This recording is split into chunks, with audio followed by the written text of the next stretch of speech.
non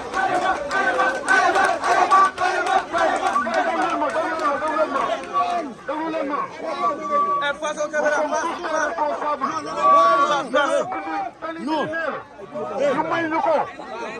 dama ne dañuy wax demuñu araba li ko waral mooy préfet bi lim ñu may la ñuy def mais buñ toogee un mois gisuñu résultat du tali bi la ñuy baare dañuy baare apayage baare terre bi suñu toogee un mois joxuñu suñu titre foncier dinañ baare route nationale bi tëj apayage bi tëj terre bi tëj ndox mi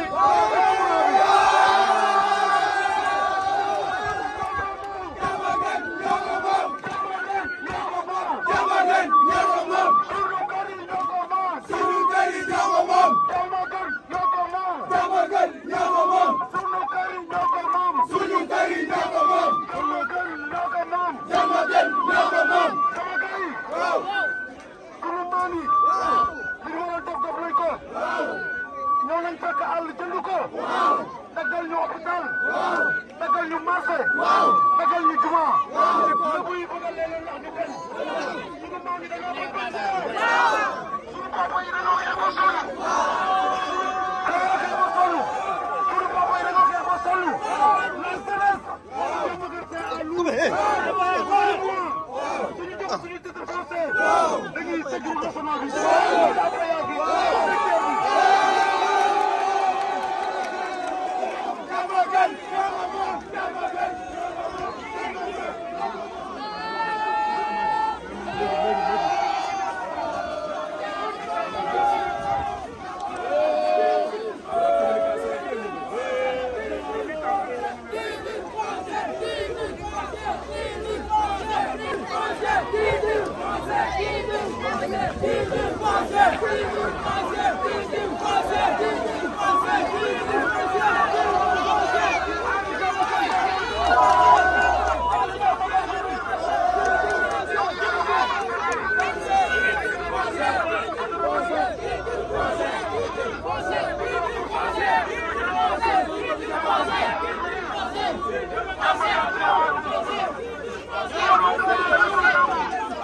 rahmatullahi taala wa barakatuh.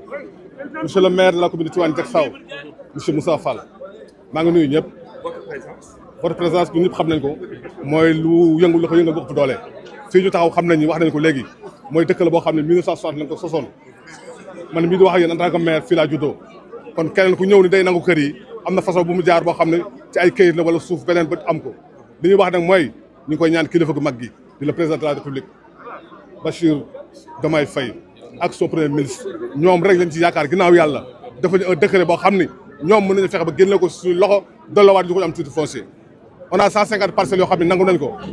les parcelles yi ci ëpp ñu ngi ko jaay 20 millions ça c'est un coût de 3 milliards bari na ci état bari na ci ñun waa bariwul ci état ñu ngi ñaan le président de la république bu jàpp ci avec le premier ministre dimbali la commune Tivaouane Diacksao ba ñëpp am seen titre foncier ñu am jàmm gis ngeen tey def nañ marche pacifique ak yar ak teggin xeexuñu sànniwuñu xeer xuloowuñu ndax ko am réew moo xam ne borom réew ma dafa bëgg a jubal jubbanti am naa yaakaar ku ko am da nga am espoir te am nañ ci ñoom yaakaar wóolu nañ leen ay ndaw lañu te xam nañu suuf te ci leen dund ñu ngi sant ñëpp di sant assistance bi monsieur le maire Amadou Yoro Sy ñu ngi koy sant di sant suñu papa Moussa Camara les chefs de quartier ñëpp teew nañu la jeunesse jigéen ñi groupement des femmes marché yëpp tëj nañu seen marché kalandoo yi tëju nañu l'arrêt 78 tëj nañu pour lan pour ñu am jàmm am salaam ñu ngi nuyu imaam yi di nuyu ñëpp merci beaucoup asalaamaaleykum wa rahmatulah. waaw ñu jox monsieur le maire Aliou Badara. voilà. donc ñu ngi nuyu waa Diamaguène Sicap Mbao yëpp di nuyu waa Tivaouane Diacksao di nuyu waa bloc 16 donc tey ñu ñëw fii muy bis boo xam ne bisu naqar la parce que bis la boo xam ne waajur yi ñu jur ñun suñuy mag suñuy kilifa ñëpp lañ fekk ci mbedd bi ànd ak ñun di naqarlu loo xamee ne bi nii jàpp nañ ni mooy kër yi ñuy nangu ñun fii lañ juddoo fii lañ yaroo ñun moom yaakaar naa ne bi ñuy sànc dëkk bi ñu am problème bi boobu juddoogul donc litige fi lañ ko fekk yàlla def ñu judd ba màgg bañ dénk ñu fi ay responsabilité te jàpp nañ ni xeex bi noonu xeex yëpp mooy bés ñu mën a egsi au pouvoir mën a teg acte yi nga xam ne dina tax askan bi nga xam ne chaque jour ñu toj ay kër génne leen ci mbedd mi ñuy taxawaalu chaque jour ñu menacé ay borom kër nga xam ne tey xelu kenn dal am ñoo xamee ne bi nii amuñu benn yaakaar bu dul ci kër boo xamee ne bi nii biñ juddoo suñu leen waxoon ni kër gi am na problème sax duñ ko gëm xale yi sax xamuñu woon loolu donc ñu ñëw ba jamono ji nga xamee ne bi nii mun naa wax ni jubal jubante la ñuy dox ay prédateurs fonciers am audace dem dugg ci ay principe ak ay procédure indi ay këyit jox ñu borom kër yu bëri taxaw fii tey ñi nga këyit yoo xam ne dañ leen sommé ne leen fan yii ñëw di ngeen fi jógee loolu nag yaakaar naa ne yeneen jamono la mun a nekk mais nekkatul jamono yi foo dugg pour génnee borom kër yoo xamee ne bi nii dund nañ fa ay juróom benn fukki at loolu jàpp naa ni da ngay jaay sa bakkan te loolu yaakaar naa nag gënul jàmm dëkk moo jàmm donc ñuy woo le président Bassirou Diomaye Faye di ko wax moom la ñu am ci moom yaakaar ñun xeet bi ñi ñu àndal nii njaboot gi nga xam ne ñoom la ñu wax leen projet bi ñu am ba tax ñoom ñëpp ñu ànd ak ñun jàpp ci liggéey bi moo tax ñuy delluwaat ñun tamit di ko delluwaat suñu kàddu di ko ñaan mu mun a jël pour surseoir bépp procédure boo xam ne am na mu surseoir ko en premier lieu deuxième bi mu xool tous les principes yi nga xam ne yoon may na ko pour mu delloo njaboot yi nga xam ne amuñu dara niveau de vie bi kenn xamul nu mu toll niveau de revenu yi fii dafa faible ñu jàppale nit ñi pour ñu def seen kër yooyu parce que ñoom kat kër yi rek lañu am yaakaar kër yi rek la ñu yaakaar te kër yi tamit ñun ñu yaakaar ñun tamit ci kër yi lañ dëkk kër yëpp ci bokk y compris suñu kër man mii nekk maire donc jàpp naa ni loolu kenn mënu ko seetaan kenn mënu ko expliquer dañu war a xam ne nag ñoom ñi jël ay suuf di ci def ay mbuxur jàmm gën du laqatukaay boo xam ne mën nga fee dugg def fi loo xam ne kenn du ko yëg ba pare rëcc loolu mënut a nekk man mii di wax ak yéen agent présidence la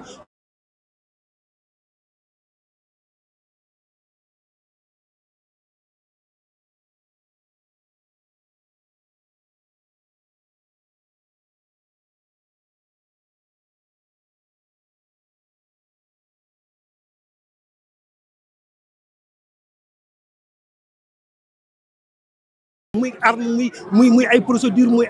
muy force de l'ordre yi contre les populations ñu arrêté loolu ñu ñëwaat ci jàmm parce que réew ci jàmm lañ koy tabax te am nañ yaakaar ni muy président Ousmane Sonko ak gouvernement am muy président Bassirou Diomaye seen xol yi ñu am ci yërmande ci yërëm population yi ci xeex bi nga xam ne président defoon na ko ndengaleer laata muy egg sax di nekk président de la république kon xam naa ni foofu la taxaw donc information bi ñii lañ ko mënoon indee jot nga ko incha allah yeneen documents yëpp ñu ngi ci procédure yi ñi ngi déposé nañ ko ci bërëb yi nga xam ne war nañ ko fa def donc muy ministère bi nga xam ne aussi moo yor wàllu urbanisme ñu jël ses responsabilités surseoir à tout nit ñi nekkaat ci jàmm su ko defee ñu tabax réew mi yóbbu ko fañ jëm incha allah ñu ngi leen ñaanal di leen dëggal wasalaam. en français monsieur le maire par rapport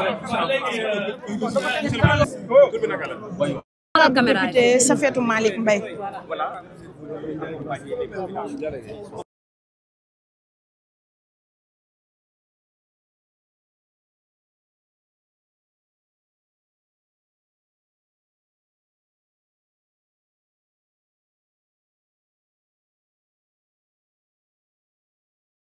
On a le droit de dire ce qui ne va pas, mais on n'a pas le droit de perturber l'ordre public. Heureusement, c'est une marche autorisée. Je tenais à les féliciter. C'est un problème qui date de longtemps, qu'on a hérité de nos parents. Aujourd'hui, en tant qu'honorable député, ce que je peux vous dire, mon rôle, ça fait partie de mes rôles, c'est de faire des plaidoyers. J'ai fait des questions écrites. Avant-hier, j'ai rencontré le président de l'Assemblée nationale. Je l'ai mis au plafond du problème. En tout cas, Inch'Allah, si tout va bien, le président, son Excellence, Bassirou Diomaye Diakhar Faye, avec son premier ministre, on va régler ce problème. C'est tout ce que je peux dire, parce que je ne peux pas être ici parler comme les autres. Mon rôle, c'est de manquer à la situation et de faire des plaidoyers. Inch'Allah, on fera de notre mieux. J'ai rencontré aussi les autres.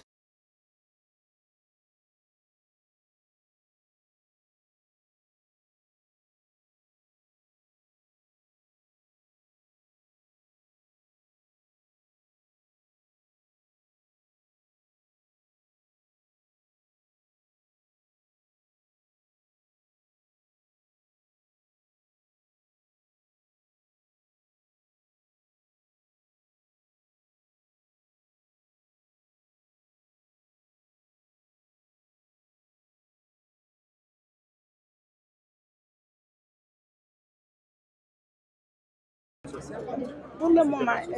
j'ai fait pas mal de questions et ça fait partie aussi de ces questions écrites. Mais on ne peut pas tout mettre. Pour le moment, on va devoir faire focus sur ce problème. Inch'Allah, la prochaine fois, si on aura l'occasion de nous rencontrer, on va parler aussi de ce problème. sama teewaay tey fii en tant qu'honorable député nekk ci ndawu askan bi tudd Safetou Malick Mbaye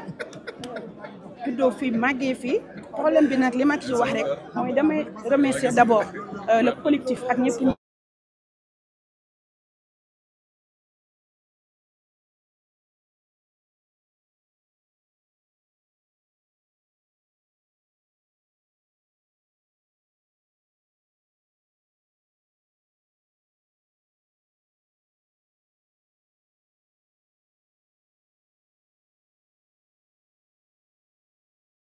dugal naa question écrite dugal naa question adressée au gouvernement man loolu laa mën def ay plaidoyer li ci des ñu bàyyi ko ci loxo son excellence Bassirou Diomaye Diakhar Faye dëgg la nag métti na loolu mais loo xam ne dafa date de longtemps réglé ko du benn fan de parce que nit ki tamit sooy wax ak moom ñun dëgg lañ xam si jubal dëgg jubanti bi dañuy waxante tamit dëgg su ma ñëwee taxaw fii ne suba fekk nekkul sama loxo mais incha allah duñu nelaw suñu itte la suñu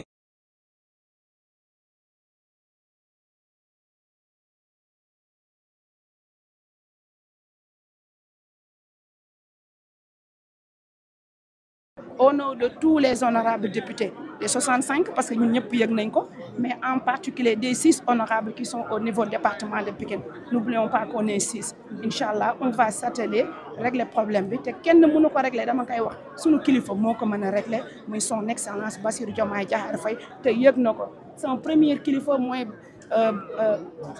El Malick wax naa ko barki démb am nañ kii audience ma expliquer ko lépp teg na ma si yoon mais nee na nañ ko def ci dal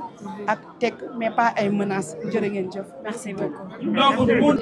nekk président collectif pour le développement de Diamaguène.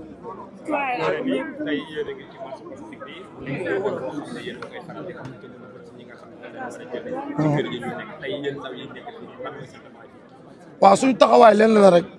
may lancer appel population Diamaguène sunu maam yi li ñu waroon def nañ ko ñëw nañ fekk àll. jënd ko lotissé ko tabaxal ñu dispensaire tabaxal ñu juma dagal ñu place publique dagal ñu lépp ñu dem ba benn moment ñu bëgg leen jaay doole ñoom ñuy xeex di xeex ba yàlla def ñu jiituñu yàlla leen yàlla yërëm xaaral leen àjjana sunu papa yi nekk suñu ginnaaw yaakaar naa ne ñoom ñoo hérité combat bi nekk ci boobu ba léegi di ci daw. man ne nag il est temps que la jeunesse de Diamaguène ñu adhéré.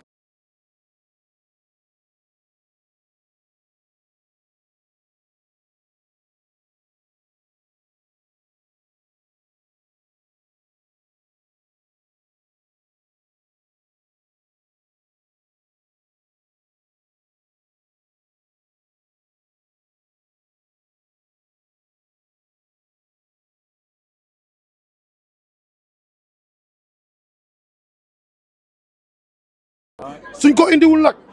maa ngi lancé appel gouvernement bi dañuy dem vitesse supérieure te bu boobaa vitesse supérieure buñ ko demee xam nañ ko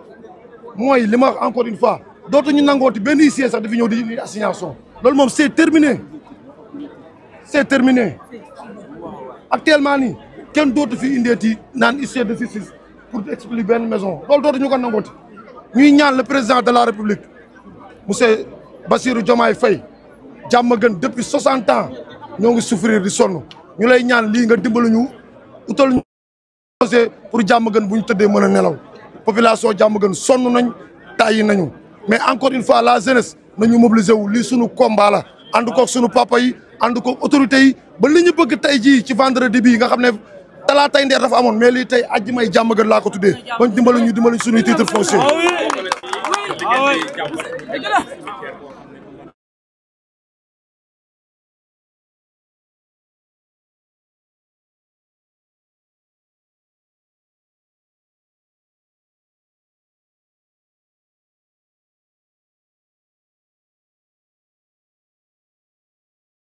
yëpp nooteel moo taxoon ñu génn réew mi kon ñun kenn duñu noot ci li nga xam ne moom la ñu am mais encore une fois ñoo ngi ñaan le président de la république problème mu Diamaguène nguur yëpp jaar nañ fi li jënd wuñ ko mais am nañ yaakaar ci ñoom ndax ñun jeunesse bi ñoo leen fal monsieur le président de la république Bassirou Diomaye Faye dimbalil askanu Diamaguène jox leen seen titre foncier monsieur le premier ministre Ousmane Sonko dimbalil population Diamaguène jox leen seen titre foncier sonn nañ. Coordonnateur du collectif des habitants de Diamaguène. Diamaguène a été créé en 1960 par les ex-habitants de Baye Gaïndé, déguerpis par l'État du Sénégal pour la construction de cités HLM 1 et 2. Samba Dramé, futur chef de quartier, va négocier avec les familles Lebou, Mahed Gueye et Daouda Fall 2 titres de 7 hectares 20 et 4 hectares pour un montant total de 8 105 750 francs. Le titre foncier 77 98 DG devenu 446 DP pour un montant de 5 307 705 francs. Le titre foncier 99-93 DG devenu 314 DP pour un montant de 2 800 000 francs. Les populations vont verser 6 516 800 sur un montant total de 8 105 750. Avec le temps, les propriétaires terriens, impatients d'encaisser le reliquat, vont porter l'affaire en justice. Le tribunal finira par casser la vente, alors qu'il ne restait que 1 500 000 francs à solder. La vente est ouverte chez le notaire, Maître Nicolas Mbaye, et il était dit que quiconque voudra récupérer sa maison devrait s'acquitter d'un montant de 50 000 francs. Les populations vont cependant payer la somme exigée par les Lébous chez Nicolas Mbaye et même après sa mort chez le notaire Boubacar Seck. Malgré cette douloureuse situation, les maisons ont continué à faire l'objet de ventes à de nouveaux acquéreurs, provoquant ainsi une confusion totale parmi les habitants de Diamaguène. Ces nouveaux ayants droit, sachant qu'ils ne peuvent pas entrer en possession de leur maison, vont emprunter de l'argent à des banques de la place en laissant leur titre foncier en guise de garantie. Ces maisons, une fois hypothéquées, vont devenir des propriétaires de la banque qui va les confier à la Société nationale de recouvrement pour une mise en vente. Commence alors une longue procédure devant les juridictions qui finira par des convocations à la police ou à la gendarmerie, des mises en demeure, des assignations, des expulsions et même des démolitions. Pour parer à toutes ces éventualités, nous, collectif des habitants de Diamaguène, faisons appel au sens d'équité, de justice, de paix sociale du chef de l'État qui prône le jub, jubal, jubanti. Je vous remercie. Non, olof bi kii moo koy wax. Abdou ñu gën a xamee ci Souleymane Thiam. Man maay président coopérative des habitants de Diamaguène. ba pare nekk la ci collectif bi. man maay président bi laa man maay président collectif des habitants de Diamaguène. voilà ñëwal ci déclaration. waaw déclaration bi mooy que ni dañ leen di damay tënk rek li fi suma secrétaire administratif bi wax ndax Diamaguène fii ñun Baye Gaynde la ñu nekkoon bi ñu nekkee Baye Gaynde à un certain moment ñu ñëw ñun dañuy digër piir mais amuñu fu ñu yóbbu bi ñu ñëwee gouvernement bi daal di léegi ñu dem seeti Mody Diagne c'était le directeur de cabinet de Mamadou Dia mu mettre ñu en contact ak des Lébou de Thiaroye la famille Guèye bi ñu fi ñëwee ay waxaale ak ñoom ñu ñëw fii bi ñu ñëwee fii ñu gis que ni loolu doyul ñu dem rencontrer une famille de Rufisque la famille Fall ñu jox ñu terrain bi ñu joxee terrain bi ñu daal ni 8 500 et quelques lañ koy 8 millions et quelques lañ koy jaayee waaye jël ko fay ñu nivelé ko ndax fii ay garab rek a fi nekkoon ak ay lu nekk a ngi fi woon daal. waaye daal di koy maasale dagg ko en 456 parcelles bi ñu ko daggee ñu ne ku nekk dafay fay 24 000 francs à raison de 2 000 francs par mois. bi ñu demee 1 an ay dajale daal di am 6 500 et quelques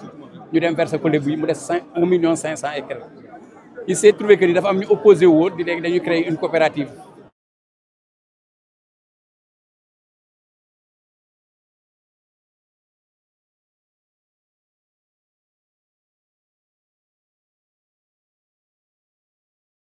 ñu gagné leen ñu rejeté leen ba en 70 lañ leen reconnaître en ce temps là il y avait un Français qui était là qui s'appelait Maître Wadi. Il y avait Maître Wadi qui était là moom moo doon avocat Samba Dramé avocat Samba Dramé boobu Doudou Ndoye ci moom la nekkoon Doudou Ndoye foofu la nekkoon ci kii bi Wadi di dem Wadi est parti en 75 bi ñu demee en 75 bi ñu demee en 75 daal di dem Doudou Ndoye jël porté affaire bi à chaque fois ñu dem au tribunal c'est Samba Dramé qui gagne ba à la fin comme amoon na longueur amoon na lenteur aussi ñu jox Lébou yi dëgg léegi dañ leen di rembourser seen 1 500 000 bi ñu leen amee 1 500 000 bi yéex Samba Dramé interjeté appel de fil en aiguille renvoyé nañ ko avec Doudou Ndoye renvoyé nañ ko war a mat avec Doudou Ndoye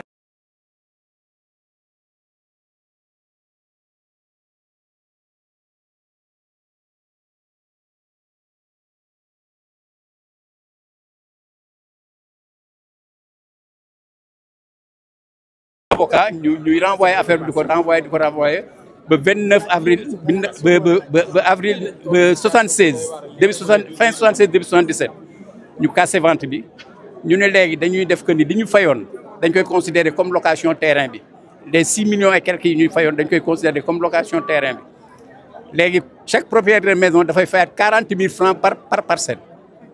à raison de 2000 francs 2500 francs par parcelle 50 000 francs à raison de 2500 par parcelle biñ ciy demee de fil en aiguille xam nga tamit paa yi mënuñu woon nangu nga jënd terrain ba pare nit ñëw ni da nga koy fayaat loolu moo indi problème moo indi différence bi biñ demee nag ba ci kanam ñu commencé fay ndax bi ñu commencé fay tamit boo seetee ñi fay sur 456 parcelles 350 et quelques parcelles fay nañu seen 50 000 chez le notaire pour ñun à notre suñu problème moo doon que ni bu ñu fayee notaire bi comme lébu yi ñoo jëloon dundooy jël lébu yi kon boobu bu ñu fayee 50 000 yi ñun dañuy quitte avec les lébu là mais par la suite dañ ko xambaat ñoom ñuy jël rocc di jaay et ça loolu da problème bi demee quoi. tey lan ngeen soxla exactement. léegi li ñu soxla mooy que ni amoon nañu chance ci temps Abdou Diouf ba Abdou Diouf defoon benn décret 96 329 je crois si je ne me trompe mais promulgué wuñ ko mu wàcc léegi li ñu bëgg mooy que ni le président Diomaye Faye dimbale ñu ba ñu jotaat suñu terrain. ndax le quartier là mi ngi fi depuis 61 lañ fi nekk 61 lañ fi nekk ba léegi kenn yandoor on dit que 150 maisons ñoo fi nekk ñoo fi am litige mooy du 150 maisons je peux dire que toutes les maisons qui n'ont pas de titre foncier bu ñu nelawee du ñu yandoor ndax ñoom am na ñi nga xam ne fayoon nañu chez le notaire jaayaat nañu seen terrain ñi nga xam ne fayoon nañu chez le notaire jaayaat nañu seen terrain kon boobu muy woon la nul n'est à l'abri loolu moo tax daal ñuy lancer un cri de cœur képp kuñ ci mën a jàppale daal mu dimbali ñu ci yàlla tax rek.